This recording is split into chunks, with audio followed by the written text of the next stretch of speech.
बिस्मिल्लाहिर्रहमानिर्रहीम। अस्सलाम वालेकुम नाज़रीन, आप यूट्यूब चैनल देख रहे हैं। मैं इमरान खान हूँ। सबसे पहले जो साबिक़ वज़ीर-ए-आज़म इमरान खान साहब का स्टेटमेंट है वो मैं आपके सामने रखता हूँ। ये इंपॉर्टेंट स्टेटमेंट है क्योंकि लंबे अरसे के बाद इमरान खान साहब को बोलने का मौका दिया गया, उनकी बहनों से मुलाकात करवाई गई।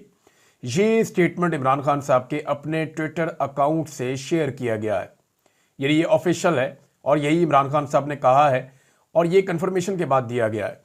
ये स्टेटमेंट का पहला हिस्सा है। और जब मेरी पाकिस्तान तहरीक इंसाफ के लोगों से बात हुई, मैंने उनसे पूछा कि जो बाकी बातें हैं, तो उन्होंने ये कहा कि जो बाकी बातें हैं वो आपको कल पता चलेंगी, क्योंकि मेरे सोर्सेज के मुताबिक इमरान खान साहब ने कुछ और चीज़ें भी डिस्कस की थी और वो चीज़ें कल के दिन में मीडिया पे पब्लिक कर दी जाएंगी या इमरान खान साहब के ट्विटर अकाउंट के ऊपर आ जाएंगी। अब इमरान खान साहब ने कहा कि मैंने हमेशा कहा है कि फ़ौज भी मेरी है और ये मुल्क भी मेरा है। जिस तरह हमारे नौजवानों ने फ़िज़ाई और ज़मीनी सरहदों पर मोदी को शिकस्त दी, वैसे ही पाकिस्तानी अवाम खुसूसन सोशल मीडिया ने मोदी और आरएसएस के बयानिए को दुनिया भर में शिकस्त दी है। मोदी ने पाकिस्तान में सिविलियन बच्चों, औरतों, बुजुर्गों और तनसीबात को टारगेट करके बुज़दिली का मुजाहरा किया, जिसका हमारी फोर्सेज ने बेहतरीन जवाब दिया। हम इन बुज़दिलाना हमलों में शहीद होने वाले सिविलियंस और मिलिट्री ऑफिशल्स की फैमिलीज़ के गम में बराबर के शरीक हैं। मैं पाक फ़ज़ाइया समेत तमाम फ़ौजी जवानों को प्रोफेशनलिज्म और बेहतरीन कारकर्दगी दिखाने पर खराज तहसीन पेश करता हूँ, जिन्होंने मोदी की तरह सिविलियंस और सिविल तनसीबात को टारगेट करने की बजाय पाकिस्तान पर हमले में शामिल तैयारों और तनसीबात को कामयाबी से तबाह करके कामयाबी हासिल की। नरेंद्र मोदी पाकिस्तान से सख्त नफरत करता है और दौरान जंग पाकिस्तानियों के बेखौफ रवैये ने मोदी के गुस्से को उभारा होगा। वो सख्त गुस्से में होगा और इंतकाम लेने के लिए दोबारा वैसा ही फॉल्स फ्लैग ऑपरेशन करने की कोशिश करेगा जैसा जम्मू कश्मीर में किया, जिसके लिए हमें मोहतात और तैयार रहना होगा। मैं 2019 में भी इस हवाले से पेशेनगोई कर चुका था। मोदी की पूरी कोशिश होगी कि पाकिस्तान को माशी सतह पर भी नुकसान पहुंचाए। किसी भी नए हमले की सूरत में कौम को तैयार और मुत्तहिद रहना होगा। आप अंदाजा करें, जेल में बैठे हुए आदमी को कितना ज़बरदस्त अंदाज़ा है कि मोदी क्या करेगा और क्या कर सकता है। देखिए, वो IMF के पास भी गए, दुनिया में तनहा करने की कोशिश भी की, माशी तौर पे ज़रब लगाने की कोशिश भी की, और जो कुछ उन्होंने किया इमरान खान साहब ने उसी तरीके से बात की। और उन्होंने कहा, मैं पहले भी बता चुका हूं ये आपको, दौरान जंग फौरी रद्द-ए-अमल देना इंतहाई नागुज़ीर होता है। जंगें 60% तक आसाब से लड़ी जाती हैं और इसीलिए ऐसी लीडरशिप का होना इंतहाई अहम है जिसे कौम की हमायत हासिल हो और जो फौरी तौर पर बड़े फैसले करने और किसी भी हमले का जवाब देने की ताकत रखती हो। हालत जंग में फ़ौज को अवाम की हमायत की बहुत ज़रूरत होती है और कौम का मोराल बहुत अहमियत रखता है, जो फ़ौज का सहारा बनता है। इसलिए मैं मुसलसल इस बात पर जोर देता आया हूँ कि हमें अपने लोगों को आइसोलेट नहीं करना चाहिए और निज़ाम इंसाफ को ज़िंदा करना चाहिए। अडियाला जेल में नाहक कैद साबिक़ वज़ीर-ए-आज़म इमरान खान की अपने अहल खाना से मुलाकात में भारत के पाकिस्तान पर हमले और पाकिस्तानी कौम के जवाबी रद्द-ए-अमल के हवाले से गुफ्तगू। बाकी जो बातें इमरान खान साहब ने की हैं वो उनको जारी किया जाएगा इमरान खान साहब के ट्विटर अकाउंट से, तो वो चीज़ें मैं आपके सामने रखूंगा। लेकिन नाजरीन, यहाँ इमरान खान साहब का जो स्टेटमेंट है वो नहायत पॉजिटिव स्टेटमेंट है। पाकिस्तान तहरीक इंसाफ के लोग जो है वो शिकवा कर रहे हैं कि जब इमरान खान साहब इतनी सख्त सजा काटने के बावजूद ऐसा पॉजिटिव स्टेटमेंट दे रहे हैं, जब पाकिस्तान तहरीक इंसाफ के लोग या पाकिस्तान का सोशल मीडिया मुश्किल वक्त में पाक फौज के साथ खड़ा है, तो उस वक्त दूसरी तरफ से भी मुस्बत रद्द-ए-अमल आना चाहिए था। यानी अब साहबजादा हामिद रज़ा साहब की बात अगर आप सुने तो वो ये कहते हैं कि इमरान खान ने मुस्बत पैगाम दिया है, मगर पाकिस्तान जिंदाबाद रैलियां निकालने पर, जो 11 मई को पाकिस्तान तहरीक इंसाफ ने प्लान किया था कि रैलियां निकालनी है पूरे पंजाब में और पाकिस्तान में, तो वो कह रहे हैं जी उसमें पंजाब पुलिस ने खुद जो कार्रवाइयाँ की हैं और जो गिरफ्तारियाँ की गई हैं वो नहायत अफसोसनाक है। ये यकजहती कायम करने के लिए जो अमली इकदाम हैं वो भी होने चाहिए। ज़बानी कलामी यकजहती नहीं होती, और अगर ये सिलसिला ना रुका तो आइंदा इससे भी ज़्यादा बुरे हालात हो जाएंगे कि जो तकसीम पैदा होती चली जा रही है वो मज़ीद तकसीम पैदा हो जाएगी। ये बात जनाब साहबजादा हामिद रज़ा साहब ने कही। दूसरी जानिब नरेंद्र मोदी साहब के हालात ये हैं कि वो जंग हारने के बाद बहुत बुरी सूरत हाल में, यानी उनकी एयरफोर्स का नुकसान हुआ है। अगर नंबर आप देखें तो उन्होंने सिविलियंस को मारा है, जो एक शर्मनाक बात है, और उनकी फौज को ज्यादा मार पड़ी है, यह भी एक शर्मनाक बात है। तो दोनों तरफ से उन्होंने घटिया हरकत की। एक तो फौज लड़ नहीं पाई, उनको मार पड़ गई। दूसरा, जिनको मारा फौज ने वो निहत्थे थे। लेकिन इंडियन फौज ने कश्मीरियों को इतना मारा कि उन्हें अब सिविलियंस को मारने की आदत पड़ गई है। नरेंद्र मोदी अब पहुंचे अपनी हारी हुई, टूटी हुई, बोझल, थकी हुई, मायूस एयरफोर्स को हौसला देने के लिए कि उनका मोराल थोड़ा बुलंद किया जाए, एयरफोर्स को होश दिलाई जाए। तो वो एयरफोर्स के पास पहुंचे आदमपुर एयरबेस में। ये भी अंडर अटैक आई थी एयरबेस।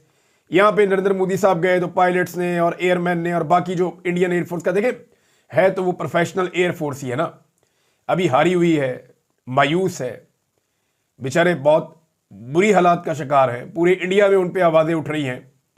उन्होंने राफेल समेत दीगर कीमती तैयारे ज़ाया करवाए हैं, लेकिन फिर भी उनके साथ खड़ा तो होना पड़ेगा इंडिया के प्राइम मिनिस्टर को। तो वो गया उनका हौसला बढ़ाने के लिए। तो वहां जाके जो नरेंद्र मोदी ने कहा, यानी वहां जाके झूठ बोलना पड़ा। और एयरफोर्स वालों को भी पता था कि हमारा लीडर झूठ बोल रहा है, लीडर को भी पता था मैं इनको झूठी तसल्ली दे रहा हूं, लेकिन फिर भी दुनिया को फेस तो करना है ना, फेस सेविंग तो चाहिए। तो उन्होंने कहा जी आप सबने अपने अहदाफ हासिल किए हैं, मुबारकबादें दी उन्हें। फिर नरेंद्र मोदी ने कहा जी पाकिस्तान में दहशतगर्दी के ठिकाने और उनके एयर बेसिस ही सिर्फ आपने तबाह नहीं किए बल्कि उनके नापाक इरादे और गुरूर को शिकस्त दी है। फिर नरेंद्र मोदी ने कहा जी अब पाकिस्तानी फौज को भी आपने ये बता दिया है कि पाकिस्तान में कोई ठिकाना ऐसा नहीं है जहां बैठकर दहशतगर्दी करने वाले चैन की सांस ले सकें। तो ये जनाब नरेंद्र मोदी साहब की सोच है और वो एक शिकस्त को एक फतह करार दे रहे हैं। हालांकि उनकी एयरफोर्स जानती है जो उनके साथ हुआ है, उनकी पूरी फौज जानती है, उनका पूरा मुल्क सवाल उठा रहा है जो उनके साथ हुआ है। जिन लोगों ने भारत को जंगी जुनून में मुब्तला किया हुआ था ना, वो बहाने बना रहे हैं। वो टीवी पे बैठकर अपनी हार को जीत में तब्दील करने की कोशिश कर रहे हैं। पाकिस्तान की जो सेलिब्रेशन इंग्लैंड में हुई हैं, अमेरिका में हुई हैं, दुनिया भर के ममालिक में पाकिस्तानी खुश हुए हैं, चाहे वो ओवरसीज पाकिस्तानी है, जब वो पाकिस्तान के अंदर मौजूद हैं। पाकिस्तान ने जो शुक्र अदा किया अल्लाह का और जो जश्न मनाया है, पाकिस्तान जिंदाबाद रैलियां हुई हैं, और ये सारा पाकिस्तान तहरीक इंसाफ ने किया है। यानी सेलिब्रेशन भी पाकिस्तान की जो फतह है, ये जो जिन लोगों को लाके हुकूमत में उठाया गया वो फतह की सेलिब्रेशन भी नहीं मना सके। आप अंदाजा करें कि पीएमएल-एन ने सेलिब्रेट भी नहीं किया, पीपल्स पार्टी ने सेलिब्रेट भी नहीं किया।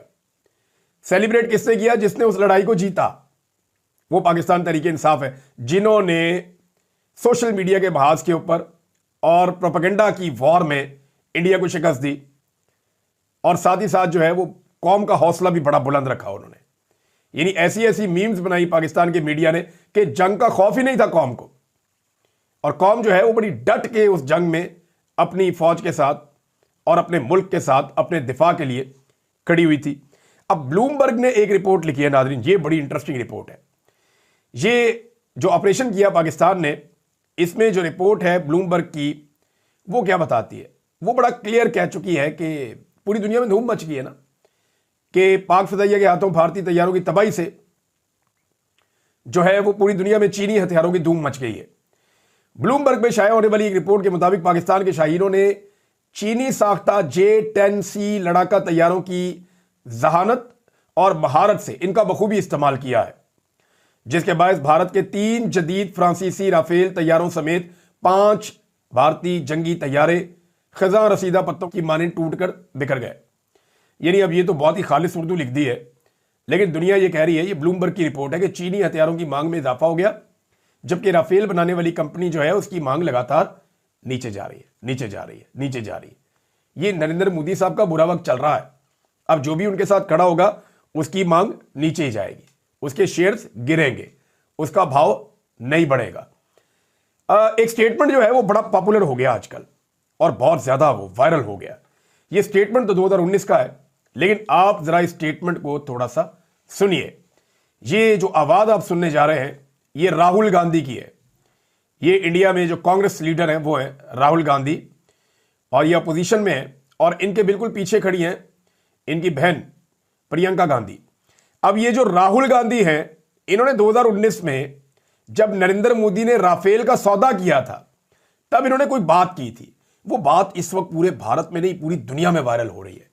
राहुल गांधी ने क्या कहा था, जरा ये आप सुनिए। Prime minister has helped steel 30,000 crore from the defence forces. ये गौर करें, अब वो क्या कह रहे हैं, वो कह रहे हैं मेरी बात गौर से सुनो। हमारे वजीर आजम ने 30,000 करोड़ चोरी करके डिफेंस फोर्सेस का अनिल अंबानी को दिया है। और ये जनाब उस वक्त के अखबारात में भी छपा हुआ है। मैंने इस स्टेटमेंट की डिटेल्स निकाली तो अखबारात में बाकायदा छपा हुआ है। इंडिया टुडे में छपा था कि राहुल गांधी ने कहा कि जो राफेल की डील हो रही है उसमें अनिल अंबानी को फायदा दिया नरेंद्र मोदी ने और यह भारत का नुकसान कर रहा है। फिर आपने राफेल की दुर्गत बनती हुई देखी। तो इसलिए इस वक्त ये जो स्टेटमेंट है राहुल गांधी का, ये बहुत ज्यादा वायरल हो गया पूरी दुनिया में। हर तरफ दुनिया में जो है वो इस स्टेटमेंट की धूम मच गई है। और एक और चीज जो एतराफ जुर्म भारत की तरफ से आई है, बड़ा इंटरेस्टिंग है। भारत के जो वजारत खारजा के तर्जुमान है, जैसे पाकिस्तान में वजारत खारजा उनके तर्जुमान है, वो आते हैं आकर बात करते हैं, तो इसी तरह भारत में भी उनकी बात होती रहती है। तो वहां जो है उनका नाम है रणधीर जायसवाल। रणधीर जायसवाल साहब आए और उनसे एक सवाल पूछा एक सहाफी ने कि जनाब जो पहलगाम का इंसिडेंट हुआ दहशतगर्दी का, उसकी तहकीकात कहां तक पहुंची? तो उन्होंने कहा जी उसकी तो तहकीकात की जा रही हैं। अब ये इतना बड़ा एतराफ जुर्म है कि एक वाकया जिसकी अभी आप तहकीकात कर रहे हैं, अभी आपको पता करना है कि इसके पीछे कौन था, कहां से आया था, किसने भेजा था। उस वाकये की तहकीकात मुकम्मल होने से पहले, किसी नतीजे पर पहुंचने से पहले आपने एक गैर जिम्मेदार एटमी कुव्वत होने का सबूत दिया और एक दूसरी एटमी कुव्वत के ऊपर आपने जंग मुसल्लत कर दी। यानी आप अंदाजा करें कि एक एटमी कुव्वत है लेकिन कोई इतना गैर जिम्मेदार मुल्क होगा कि अभी तहकीकात भी नहीं हुई उस वाकये की और उस वाकये को बुनियाद बनाकर पाकिस्तान जैसे एटमी मुल्क के ऊपर हमला कर दिया। यह इतना गैर जिम्मेदार कोई नहीं हो सकता। अब आलमी सतह के ऊपर भारत को इसकी कीमत चुकानी पड़ेगी। भारत और पाकिस्तान के बीच में जो टसल चल रही है उसकी वजह से पाकिस्तान और भारत ने दोनों ने अपने अपने मुल्क के अंदर जो उनके बंदे मौजूद हैं, यानी वो सफारती हमला जो होता है पाकिस्तान का भारत में और भारत का पाकिस्तान में, तो उन्होंने एक एक बंदे को नापसंदीदा करार देके वो 24 घंटे में मुल्क छोड़ने का कह दिया है। तो ये वहां पे इस तरह के गिमिक्स भी चल रहे हैं और ये चलते रहेंगे।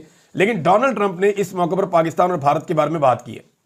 लेकिन डोनाल्ड ट्रंप एक दौरे पर है और वो सऊदी अरब के दौरे पर है और ये बड़ा इंपॉर्टेंट दौरा है सऊदी अरब का, डोनाल्ड ट्रंप का, क्योंकि सऊदी अरब ने बहुत बड़ी इन्वेस्टमेंट अमेरिका में करनी है और इसके बदले में सऊदी अरब के साथ दिफाई ताउन जो है वो अमेरिका बढ़ाएगा।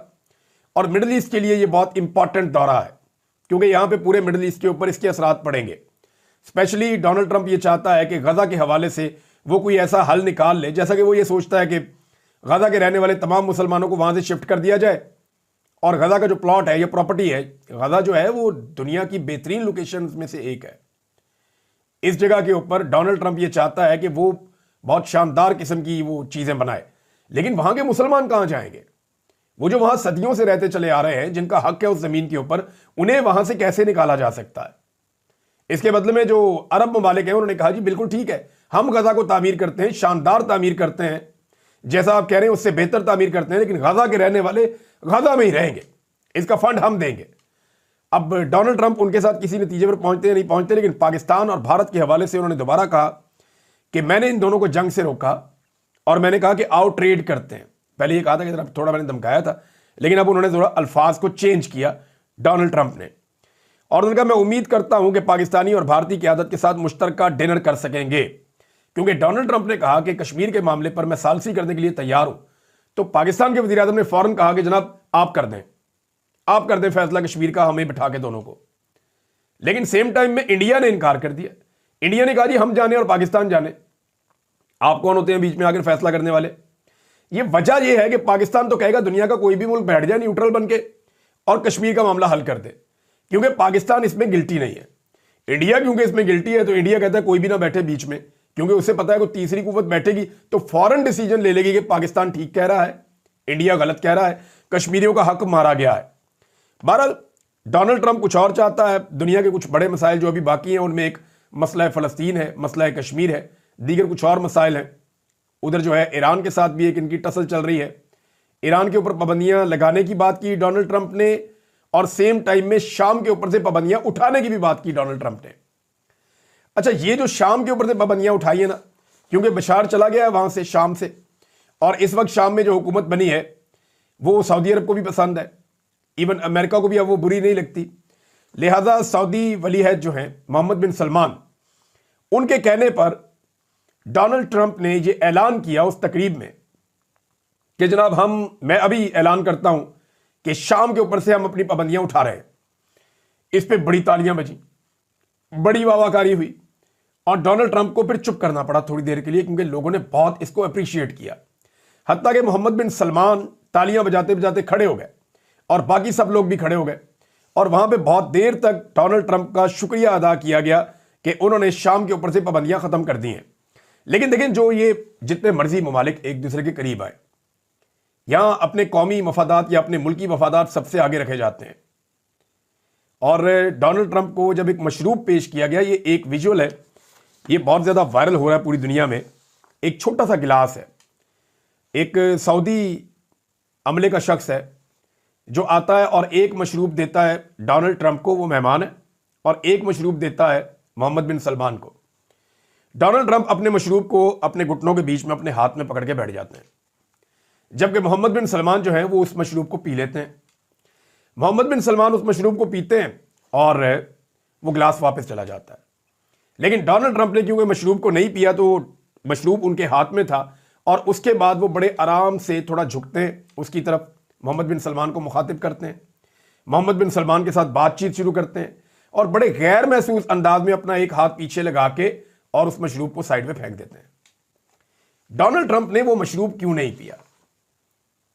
ये बड़ा सवाल ये है ना। देखें, ये तो नहीं हो सकता कि उनको कोई ऐसा मशरूब दिया गया हो जिसमें उनकी तबीयत के खिलाफ कोई चीज हो, इस बात का तो ख्याल रखा जाएगा ना। तो जो मशरूब दिया गया होगा वो सेहत के लिए बुरा भी नहीं हो सकता। लेकिन क्योंकि यहां पे जितने मर्जी अच्छे ताल्लुकात हों, एक दूसरे पे ट्रस्ट नहीं किया जा सकता, एसओपीज नहीं तोड़े जा सकते, और यही दुनिया की बड़ी ताकतें करती हैं। तो डोनाल्ड ट्रंप ने बताया कि आपके ताल्लुकात जितने मर्जी अच्छे हो, आपको अपने आप को महफूज रखने के लिए भरोसा नहीं करना, आपने अपने तरीके से चलना है और अपनी शराइत पर चलना है। उसको सूट भी करता है ना, वो दुनिया के सबसे ताकतवर मुल्क का प्रेसिडेंट है, उसके कुछ एसओपीज भी है।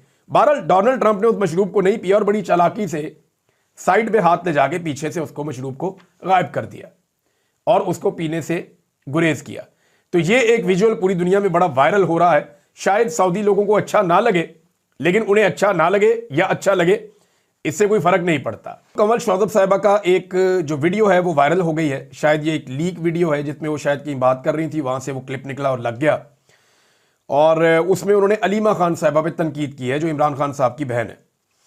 कमल शौजब साहिबा हो या पाकिस्तान तहरीक इंसाफ की दीगर खवातीन हो, उनके ऊपर तहरीक इंसाफ अक्सर तनकीद करती रहती है और वो तहरीक इंसाफ की लीडरशिप पे भी तनकीद करते रहते हैं। तहरीक इंसाफ का सोशल मीडिया तो ऐसा है कि इमरान खान साहब पे भी वो तनकीद कर देते हैं जब कभी कोई गलत फैसला वो कर लें तो इस पे वो गुस्से में आ गई और उनकी जो वीडियो है उसमें उन्होंने कहा जी कि ओहदों की इज्जत नहीं होगी तो कौन सा डिसिप्लिन फॉलो करेंगे। ये बात तो उन्होंने कहा कि डिसिप्लिन तो फॉलो होना चाहिए पार्टी में। फिर उन्होंने कहा बैरिस्टर गौहर चेयरमैन है, हम इज्जत करते हैं और वो हमें बोलने का मौका देते हैं, हम बोलते हैं।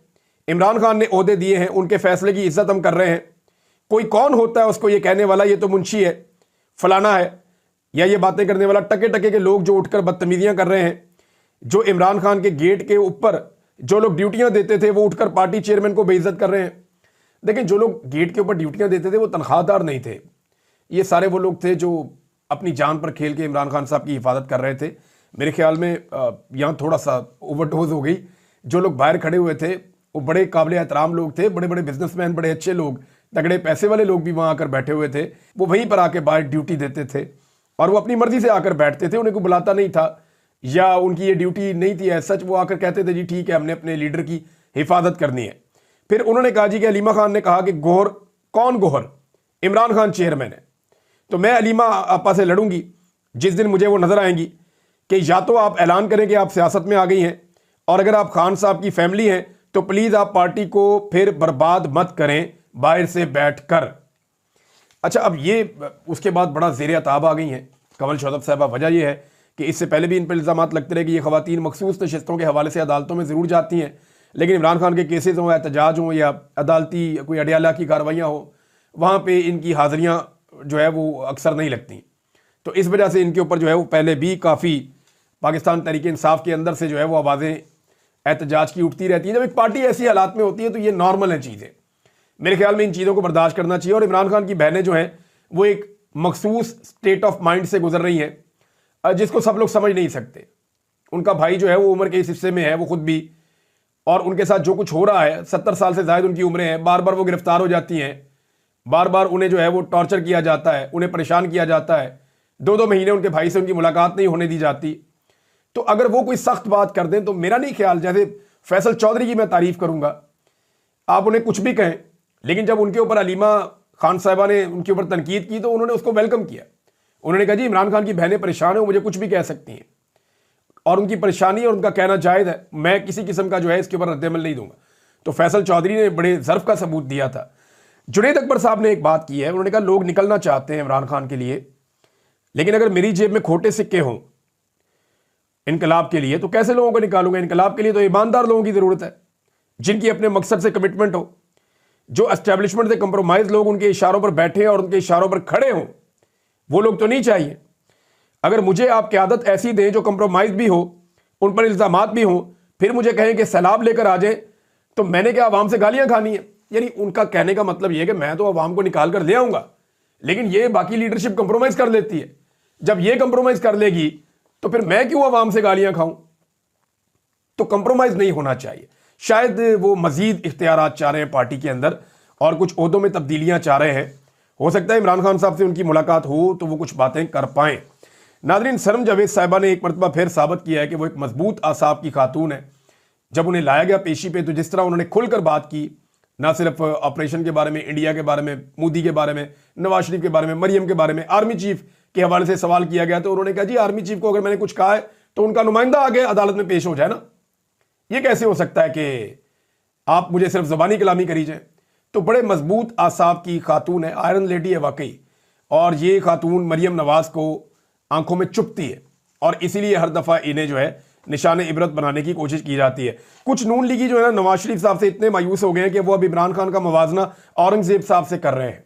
ये औरंगजेब साहब एयरफोर्स के तर्जुमान, इमरान खान का मुवाजना उनसे क्या बनता है भाई। एक का काम जहाज उड़ाना है, एक का काम मुल्क चलाना है।